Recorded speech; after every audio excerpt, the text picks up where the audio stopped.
श्री शिवाय नमस्तुभ्यम दोस्तों। हर हर महादेव। तो स्वागत है आप लोगों का मेरे न्यू ब्लॉग में। तो कैसे हैं आप लोग? आशा करती हूँ आप लोग बहुत अच्छे होंगे और स्वस्थ होंगे और आपका दिन शुभ हो, क्योंकि आपको पूजा पाठ के दर्शन हो रहे, भगवान विष्णु की कथा के दर्शन हो रहे।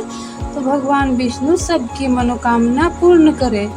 और आज मैं आपको बताने वाली हूँ कि नाग पंचमी के दिन हम पति पत्नी ने कहाँ कहाँ पूजा किया, हम लोगों ने आखिर कथा क्यों सुना, कथा सुनने के पीछे की वजह क्या थी, नाग पंचमी के दिन क्या नाग देव के मंदिर में ही दूध चढ़ाना चाहिए या हम कहीं और भी चढ़ा सकते हैं। तो आइए वीडियो में लास्ट तक बने रहिएगा।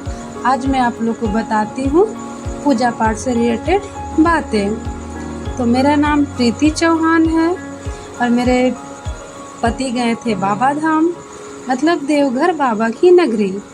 तो वहाँ जाने के बाद जब हम लोग देवघर से घूम कर आते हैं तो जो प्रसाद होती है हम लोग उससे कथा सुनते हैं भगवान विष्णु की, और कथा सुनने के बाद ही प्रसाद गांव मोहल्ले में परिवार में बांटी जाती है। हमारे घर में यही होता है। और मैं भी सोमवारी करती थी, सोमवारी का हर सोमवारी करती थी मैं। तो हम लोग जब सोमवारी करते हैं तो सावन के किसी भी दिन हम कथा एक बार सुन लेते हैं। तो मेरे पति जब देवघर से आए थे तो उनको कथा सुनना ही था, तो मैंने सोचा मैं भी साथ में ही एक साथ हम दोनों कथा सुन लेते हैं। तो हम दोनों ने एक साथ कथा सुन लिया। उसके बाद चले गए हम लोग शिव जी के मंदिर। देखिए मेरे पति जल समर्पित कर रहे हैं, मैं दूध लेकर गई थी, लावा लेकर गई थी और भगवान को चढ़ाने के लिए पुष्प और बेलपत्र लेकर गई थी। जरूरी नहीं है दोस्तों कि हम नागदेव के मंदिर ही जाएं।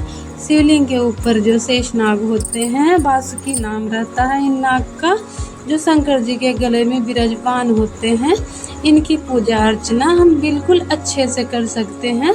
और जो अगर नहीं करते हैं वो एक बार नाग पंचमी के दिन पूजा जरूर किया कीजिए, क्योंकि नाग पंचमी के दिन पूजा करने से हमारे घर में चली आ रही पीढ़ियों से, परेशानियों से हमें मुक्ति मिलती है और वंश की वृद्धि होती है।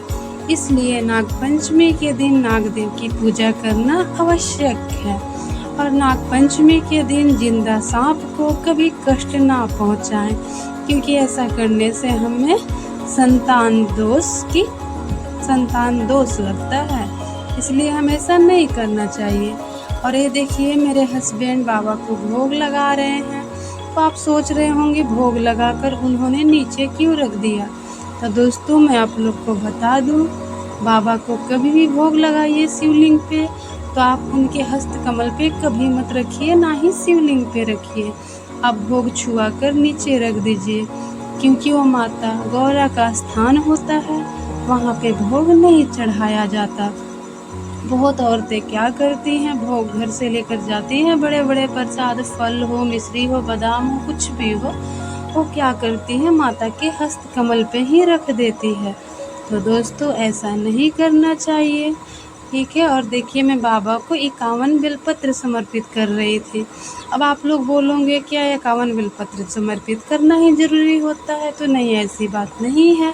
आप बाबा को कितने भी बेलपत्र समर्पित कर सकते हो, लेकिन सावन के महीने में किसी भी एक दिन 108 बेलपत्र शिवलिंग पे समर्पित करने का फल बहुत अच्छा होता है। और शिवलिंग से रिलेटेड, पूजा के रिलेटेड आप लोग को और भी जानकारियाँ चाहिए तो आप लोग एक बार मेरे वीडियो में जाकर ज़रूर देखिएगा और प्लीज़ प्यार दीजिएगा और सपोर्ट कीजिएगा।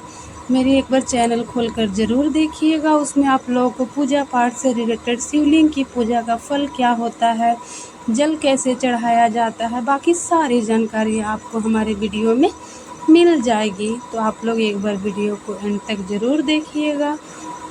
तो देखिए मैंने बाबा को बेलपत्र समर्पित कर दिया है और कनेर का पुष्प घर से लेकर गई थी माला बनाकर, वो भी मैंने समर्पित कर दिया है, क्योंकि हमारे महादेव के प्रिय पुष्प अगौनी का पुष्प, मतलब आकड़े का, कनेर का पुष्प, ये जो आप देख रहे हैं चोंगी वाला पुष्प, ये पुष्प मेरे बाबा को बहुत ही प्रिय है। अर्थात शिवलिंग पे सादे पुष्प समर्पित किए जाते हैं। आप देख सकते हैं हम लोगों ने नागदेव को थोड़ा थोड़ा पहले दूध चढ़ाया, उसके बाद दूध में लावा डालकर उन्हें छुआकर हम लोगों ने नीचे रख दिया। उसके बाद मेरे पति 3 बार ताली बजाकर महादेव की आराधना कर रहे हैं, उन्हें छू रहे हैं, उन्हें प्रणाम कर रहे हैं, क्योंकि शिव महापुराण की कथा में प्रदीप मिश्रा जी ने बताया है कि आपको शिवलिंग पे माथा पटकना क्यों ज़रूरी है। अगर आपकी किस्मत में कोई दुख लिख दिया गया है, कोई तकलीफ़ लिख दी गई है, तो शिवलिंग पे माथा पटकने से वो दुख तकलीफ़ मिट जाती है। फिर मैं आ गई थी बजरंगबली के मंदिर, हम लोगों ने कर लिया था बाबा का दर्शन। अब हो गया था हम लोग को घर जाने का समय, तो मेरे पति घंटी के पास खड़े थे और मैंने मंदिर भी साफ़ कर लिया था। मैं जब भी मंदिर जाती हूँ, मैं मंदिर को साफ़ करके ही आती हूँ।